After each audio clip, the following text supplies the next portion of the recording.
The life as it goes sometimes runs. We are all just the creators of our subjective reality. We are all dreamers who have to live in the real world. How our traumas influence our inner vision? How our traumas influence our subjective perception of our the self in relationship to ourselves, the others, and other around, and the physical reality? Can photographic journey show us the personal journey of the healing of the trauma? How can the evolution of photographic self-portraits correlate with the healing of severe childhood traumas? My name is Ivana Dostalova. I am neuroscientist and photographer. I have been taking photos since I was a child, but the initial impulse for beginning of my photographic journey as a professional came from several traumatic life events that changed me deeply as a human being and also uncovered other traumas from my early childhood. In this video, I would like to share a part of my personal journey, the visual journey of my self-exploration via self-portraits, where I observe a strong correlation between healing of the childhood traumas and the self-perception evolution. From the daydreaming and disconnection, we are searching for the true self, towards living in reality and in connection. Such a visual journey is inexpressible in words, and I think that such a correlation between healing of trauma and self-perception and individual subjective reality is highly important to notice for a better understanding of how trauma and dissociation presents and subsequent healing in association with gradual search and find of the individual's place and belonging in the society and in interaction with different levels of Bronfenbrenner's social ecological model can be manifested in photographic self-portraits. Last 8 years were taught for me as for a human being. It was a period after my 13-year-old niece committed suicide in 2015 as a consequence of eating disorder. After that, I suffered from post-traumatic stress disorder, social phobia, and also this tragic occasion that occurred in my family uncovered my early developmental and postnatal traumas. I had to step-by-step deal with the fact that I had been living for many years the life highly influenced by all what I rather forgot. I was dissociated and had to pick up the pieces of who I am, to find my human value and identity. In 2015, I started to create a series of self-portraits to deal and cope with that all, and also to study and accept that my brain has been structurally and functionally influenced by trauma. When I go through the whole series till now, I observe there a strong correlation between the healing of the trauma and the development of my subjective vision of my self. I decided to share this my personal journey because in my opinion it could help others and the professionals to better understanding of how childhood trauma and personal dissociation could be reflected in self-portraits, which might support the prevention, destigmatization and non-judgment. For all around me, I am scientist, neurobiologist, photographer. Only my photographs hide the journey of a daydreamer who was severely traumatized in childhood and spent 2 years from adolescence in the hospitals in post-communist Czechoslovakia, where happened all that I rather forgot. Till my 40s, when I finally remembered, processed, accepted, found and got myself back.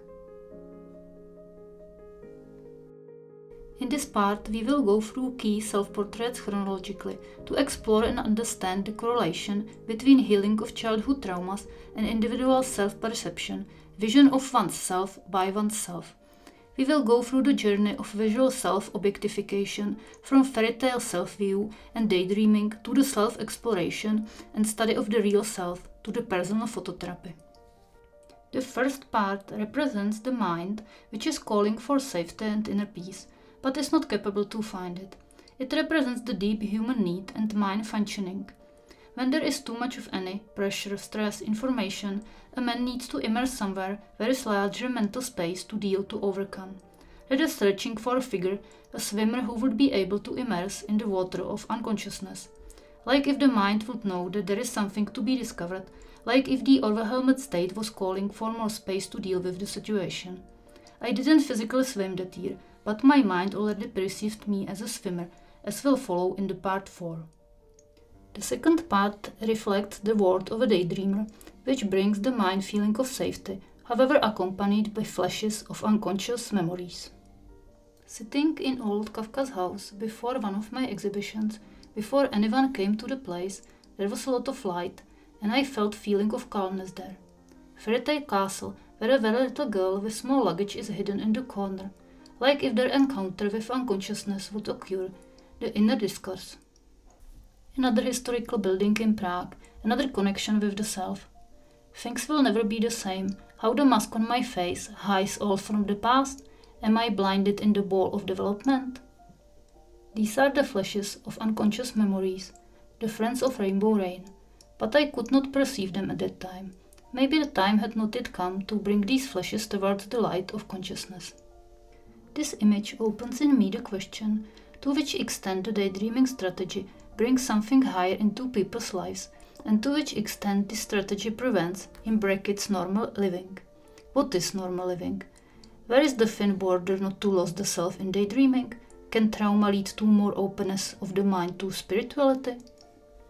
The third part represents spreading the mind into more deepness of searching for the existence, something higher, like if the space would become more safety, but still remains a kind of fairy tale world created, which is further confronted with the feeling of being lost in the water kingdom to find the self in it all. The fourth part brings the figure of a swimmer to life. It was also the period when I started to swim regularly, like if the mind would know the figure earlier, but was not able to connect with it. This is stage in between the daydreamer and becoming to reality, the stage when healing process started.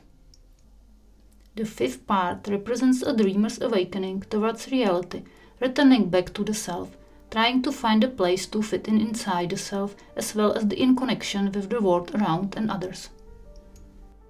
This is the part when unconscious material became conscious, like if the dreamer would observe himself from outside, from the point of view of outside observer of the overall situation.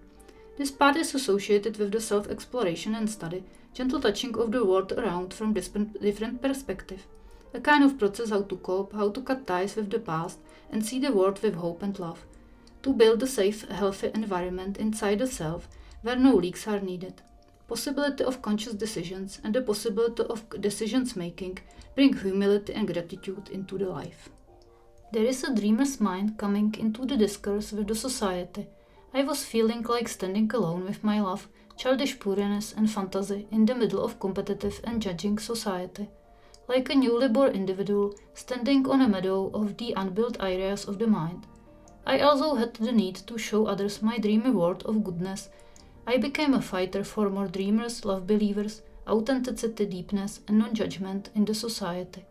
I also started to put my dreamer self-portrait on different places I visited to start my visual discourse with others, with society.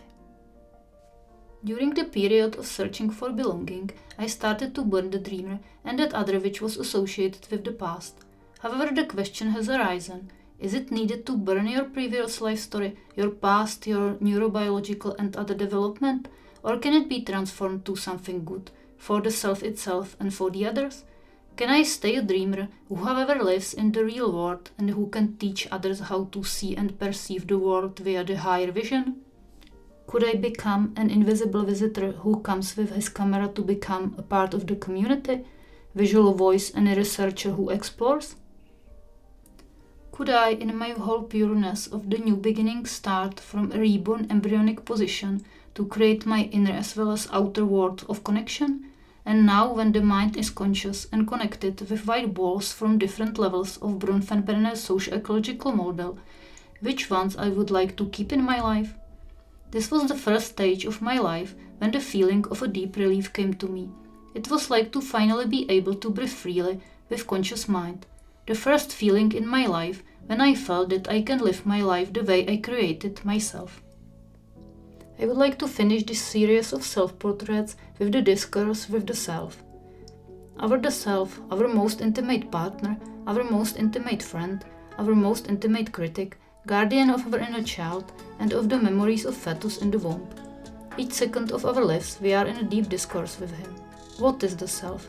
An immortal soul that transcends the physical being or complex system operating on molecular, neural, psychological and social level? With this image, I try to express the intimacy and fragility of the individual's existence. In conclusion, dissociation is associated with dreamy fairy tale, out of world, perception and view of the self by the self, whereas healing is reflected in the real as a part of the real world perception of the self by the self. Daydreaming phase can be perceived as a significant self-experiential stage for trauma processing. This has been the journey of oneself, of one human being towards belonging, the journey towards not to change who I am, but to become who I am. This year 2024, I started to create self-portraits which express me as a human being, in connection with nature, the other, the world around, as a little part of something much bigger, higher and deeper.